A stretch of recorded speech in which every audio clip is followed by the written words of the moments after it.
We're going to start our unit on measurement, and what I want to do now is talk about something called significant figures. We've kind of addressed this, but I never gave you a name for it. These are the rounding rules that I taught you a little bit about, but I haven't gone into all the details. The word significant is one of those words that you hear all the time, but you're not really sure what it means. If something's significant, what that means is that it's meaningful.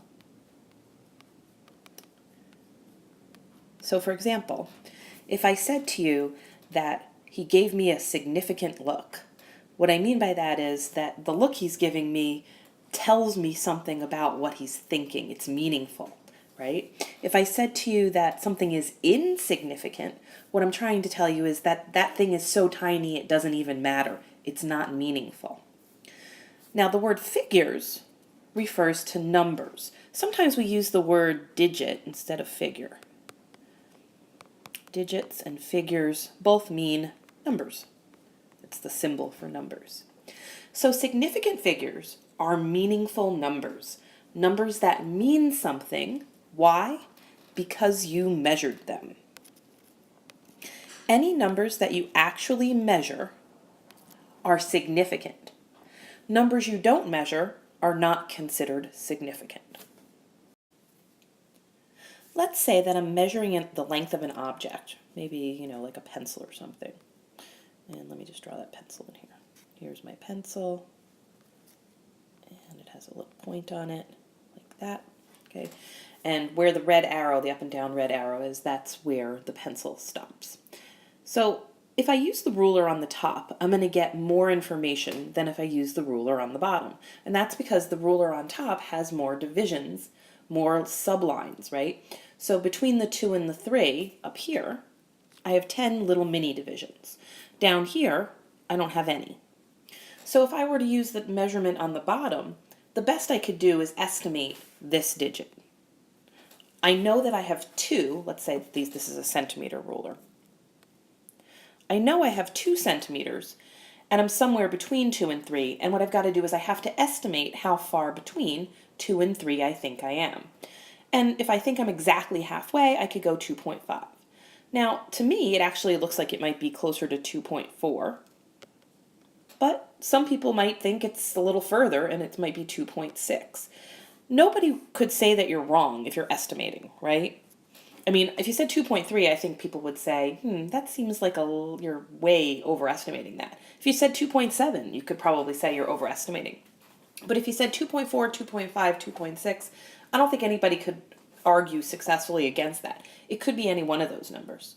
But of course, if we use the ruler up top, we can see that it is in fact 2.5 and a little bit more. How much past the 5? Well, here's the 2.5 mark. So we're between 2.5 and 2.6. So I'm estimating that I'm at 2.55. Now, if I had a better ruler, maybe I'd be able to estimate even better than that. Maybe it's not 2.55. Maybe it's 2.54.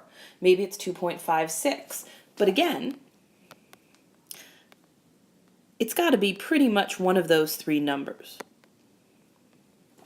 So what I'm telling you is you're allowed one estimate when you're measuring. You can estimate 1 digit past what you can actually measure out to. So the rulers that we use in our classrooms, our centimeter rulers, we should be always getting 2 decimal places of measurement because we get 1 decimal place that we're certain of and 1 decimal place that we have to estimate. And that's okay. You would consider all 3 of these digits significant. 2 is significant, 5 is significant, and the second 5 is significant because we estimated it, and that's considered as good as measuring, but only for your first estimate. You're not allowed to estimate any further than 1 extra measurement.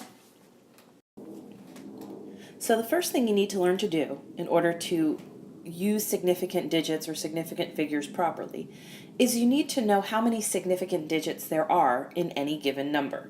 So for example, if I gave you this number here, 300042, and asked you how many significant figures or digits do you see, you would need to be able to tell me, hey, there are 6 in that number. Likewise, you would need to look at this number and go, you know what, there's only 2 in that number. And you need to know that this one has 4 and that this one also only has 2. So here are the rules. Good news is If it's not a zero, it's always significant.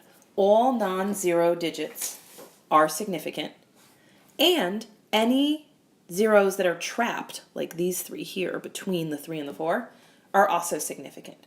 So that's the first rule. All non-zero digits and any zeros contained between them count as significant figures. Leading zeros do not count. Leading means any zero that comes before a number. Doesn't matter if the zero is before or after a decimal. If there are no numbers before it, doesn't count. Trailing zeros count if there's a decimal point anywhere in the number. So as soon as you put a decimal point in a number, all the trailing zeros become significant. But remember, the leading zeros are still not significant. So that's why this number only has 4. The leading zeros are all not significant. The trailing zeros are significant. And in the last number, 190,000 is this number, right? 190,000. None of the zeros are significant. That doesn't mean that they don't tell us important information. It just means we didn't measure them. So we need those zeros to be there. We couldn't just write the number 19. That's nowhere near 190,000. We need to put all those zeros there to hold the place, but we can't tell whether or not we really measured those numbers. There's a couple of different ways to handle this. Let's say you really did measure all of those numbers. You know that they are exactly 0, each one of them. If you knew that, one way you could make sure people knew that is if you put a line above them that shows that all of them were measured. That's one way to do it. The other way to do it is to convert this to scientific notation, if you remember how to do that. I know that some of you have learned that in math class. And to convert something to scientific notation, you have to move the decimal. So you would move it 1, 2, 3, 4, 5 places, and this would become 1.9 times 10 to the 5th. And then since only the 1 and the 9 were measured, that would be all I'd write there. But let's say I measured the 1, the 9, and the first 0. Then I would write it 1.90 times 10 to the 5. Because now this becomes a trailing 0 after a decimal. That makes it significant. You don't have to write things in scientific notation, but if you see something that's written in scientific notation, any numbers that come before the multiplication sign are considered significant. So what I recommend that you do is that you write down these rules. Go ahead and just, pause the tutorial, write all these rules down, and then use them as long as you need to practice with. And then when you start to get to the point where you don't need to refer to the sheet anymore, great. Move on from using the sheet. Okay, so I will see you in class, and you should do some practice problems.